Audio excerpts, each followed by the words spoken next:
আসসালামাইকুম এভরিওয়ান, পদ্মডালে সবাইকে স্বাগতম। দেশ ও দেশের বাইরে যেখান থেকে আমার ভিডিও দেখছেন, আশা করি সবাই ভালো আছেন। আলহামদুলিল্লাহ আমরাও ভালো আছি। দেখতে দেখতে আমরা ৩টা রোজা পার করে ফেলেছি আলহামদুলিল্লাহ। চতুর্থটা ৪ নম্বর রোজা এসে গেছে। রোজা আসবে, রমজান আসবে আসবে করে এখন দেখা যাচ্ছে রমজান চলেও যাচ্ছে। আবহাওয়া সবকিছু মিলাইয়ে এত সুন্দর ওয়েদার, না গরম না ঠান্ডা, সবকিছু আলহামদুলিল্লাহ ভালোই। বেডশিটটা হচ্ছে আমি ১ম এ তুলে ফেলেছি। তারপর হচ্ছে এই উপরের পার্টটা না একটু ব্রাশ দিয়ে পরিষ্কার করে নিব। আসলে কয়েকদিন পর পরে এভাবে ব্রাশ দিয়ে পরিষ্কার করা হয়। ব্রাশ দিয়ে পরিষ্কার করে ভালো করে তারপর শুকনো কাপড় দিয়ে মুছে দেবো। ধুলাবালি এখানে ভিতরে জমে থাকে। যেহেতু সকালবেলা এখন নাস্তার টেনশন নেই, দুপুরে খাবারেরও টেনশন নেই। আমরা ৪ জনের রোজা রেখেছি আলহামদুলিল্লাহ। তো তার কারণে হচ্ছে উঠে একটু হচ্ছে করে কাজগুলা ১ম এ গুছিয়ে ফেলি। তারপর হচ্ছে সবাই কোরআন পড়তে বসে যাই।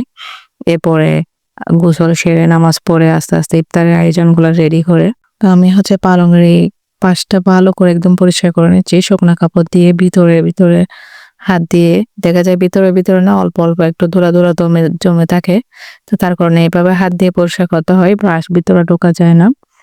হচ্ছে এই সাইড ওই সাইড ২ সাইডে ভালো করে পরিষ্কার করে নিয়েছি। এবার হচ্ছে বেডশিটটা বিছিয়ে নেব, চাদরটা ঠিকঠাক ভাবে। পরিষ্কার পরিচ্ছন্নতা হচ্ছে ইমানের অঙ্গ। যতই পরিষ্কার রাখতে পারি চেষ্টা করি ওটাই, যেন বিছনা, চাদর, খাট, পালঙ্ক সবকিছু যেন পরিষ্কার রাখতে পারি। যেহেতু বাসায় ছোট বাবুও আছে, তো খেয়াল রাখতে হয় সবকিছু।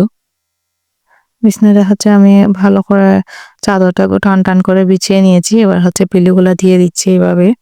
তো কয়েকদিন আগে হচ্ছে ব্ল্যাঙ্কেটগুলো একটু রোদে দিয়েছিলাম, তুলে নিয়েছি। দেখা যায় কি এখন রেগুলার ফ্যান ছাড়তে হয়, ফ্যান ছাড়া এক সেকেন্ডও থাকা যাচ্ছে না, গরম পড়তেছে। তার কারণে হচ্ছে পাতলা কাঁথাগুলা বের করে নিয়েছি গায়ে দেওয়ার জন্য। তো আমার হচ্ছে বিছনা গোছানো হয়ে গেছে। এখন হচ্ছে ডাইনিং টেবিলটা একটু পরিষ্কার করে নেব। সেহরি পরে হচ্ছে পরিষ্কার করানো হয়নি, কারণ সেহরি খাওয়ার পর না বাচ্চারা আমরা সবাই ব্রাশ করতে চলে যাই, ব্রাশ করে উজু করে একদম বের হয়ে যাই, তারপর নামাজের জন্য রেডি হয়ে যাই। তো দেখা যায় কি তেমন একটা ভালো করে ক্লিন করা হয় না। সেজন্য এখন হচ্ছে একটু সকাল টাইমে ভালো করে ক্লিন করে আপনার ইফতারের আগে ঝামেলা হয় না আরকি, সবকিছু সকালবেলা গুছিয়ে রাখলে। তো আমি হচ্ছে এখন এখানে কিছু ইফতারি রয়ে গেছিল গতকালকের, এগুলোও নিয়ে যাচ্ছি। ভালো করে স্প্রে দিয়ে পরিষ্কার করে নেব। ১ম এ হচ্ছে একটা কাপড় দিয়ে মুছে ফেলবো, তারপর হচ্ছে আবার শুকনা কাপড় দিয়ে একদম ক্লিন করে নেব। তো আমার হচ্ছে টেবিল পরিষ্কার করা হয়ে গেছে, এখন একদম ভালো করে চারিদিকে ক্লিন করে নিয়েছি। সেই সাথে বোতলের পানিও রিফিল করে নিয়েছি। এখন গ্লাসের স্ট্যান্ড গ্লাস ধুয়ে নিয়ে এসেছি, সাথে ফুলের টবটাও রেখে দিয়েছি ওখানে। তো ডাইনিং টেবিল হচ্ছে ক্লিন করা হয়ে গেছে। এখন আর হচ্ছে বাসায় তেমন কোনো কাজ নেই। এটা হচ্ছে জোহরের পরে ফ্রিজ থেকে হচ্ছে চিকেন যে মেরিনেট করে রেখে দিয়েছিলাম ওগুলো বের করে রেখে দিচ্ছি। সেই সাথে হচ্ছে ডোনাটগুলোও বের করে রেখেছি একটু ঠান্ডা কমে যাওয়ার জন্য। ইফতারের আগে হচ্ছে ফ্রাই করে নেব। আর এগুলো হচ্ছে চিড়া হচ্ছে ধুয়ে পরিষ্কার করে পানি দিয়ে ভিজিয়ে রাখছি। ইফতারের আগে হচ্ছে আমি একে চিকেন ডোনাটগুলা একটু তেলের মধ্যে ভেজে নিচ্ছি। একে অনেকগুলা দিয়ে দিয়েছি। হচ্ছে একটু সময় নিয়ে ভাজতে হয় মিডিয়াম লো হিটে। সেটাতে হচ্ছে চিকেন ফ্রাইটা ভেজে নেব অল্প আছে। তো চিকেন ডোনাটগুলো হচ্ছে রেডি হয়ে গেছে। এখন হচ্ছে আমি পাশে চিকেন ফ্রাইগুলা দিয়ে দিব ডোনাটের সাথে। দেখা যায় একটু সময় নিয়ে চিকেন ফ্রাইগুলা করতে হয়। বাচ্চারা আসলে চিকেন ফ্রাইগুলো অনেক পছন্দ করে। ইফতার আইটেমের মধ্যে চেষ্টা করি বাচ্চাদের পছন্দের আইটেমগুলো রাখতে, যেহেতু ওরা রেখেছে। কারণ দেখা যায় ওরা এটা খেতে চায় না। একটু চিকেন ফ্রাই বা এরকম জাতীয় জিনিসগুলো হলে খেতে চায় চিড়ার সাথে। তো সেজন্য ওদের পছন্দের আইটেমগুলো রেখে যেন খুশি হয়ে খেয়ে ইফতার করে, যেহেতু সবাই বাচ্চা। তো চিকেন ফ্রাই প্রায় হয়ে এসেছে, দেখতেই পাচ্ছেন মাশাআল্লাহ চিকেন ফ্রাইগুলো কালারও সুন্দর এসেছে।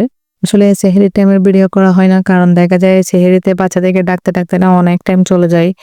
তো তার কারণে হচ্ছে ভিডিওটা করা হয় না তেমন ভাবে। হচ্ছে আমি চিড়া ধুয়ে পরিষ্কার করে নিয়েছি। আমি চিড়াটা এভাবে সবকিছু দিয়ে মেখে রেডি করে নিই, যেহেতু বাচ্চারা খেতে পছন্দ করে। চাইলে একবার ট্রাই করতে পারেন এভাবে মেখে, আসলে বাচ্চারা একদম পছন্দ করে খাবে। চিড়ার সাথে এখানে অল্প পরিমাণ লবণ দিয়ে দিয়েছি অফ ক্যামেরায়। এখন হচ্ছে চিনিটা দিয়ে দিচ্ছি, তারপর হচ্ছে ডানো পাউডার দিয়ে দিচ্ছি, সেই সাথে হচ্ছে কলা দিয়ে দিব।